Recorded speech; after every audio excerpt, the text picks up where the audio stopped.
এইটো মদ তাৰমানে মই মদ খাই আছো তাকো ডিউটি টাইমত ইহঁতে পনীৰক ছাৰ সোণৰ টুকুৰা বুলি ক'ব স্যাৰ আপনি এবাৰ শুনি চাওকচোন চাওঁ বটলটো দিয়কচোন আকৌ মাৰিম ৰ'ব এই দিয়ক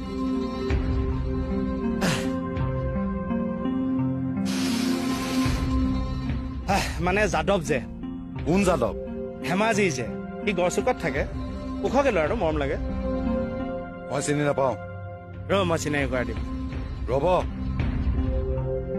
আৰে কলৈ গৈ আছে তাকে ধেমাজি যাদৱে মানে ৰহস্যটো কি ইয়াৰ সেইটোৱে মই কৈ আছো বটলত তাৰ মানে যাদৱ সোমাল ৰ'বচোন দেই আপুনি বেছি ফাল্টু কথা কয় ফাল্টু কথাৰ ভঁৰাল আপুনি মোক কওক এইটোত কি আছে সেইটোকে ক'ব বিচাৰি আছো কি মানে ধেমাজি যাদৱে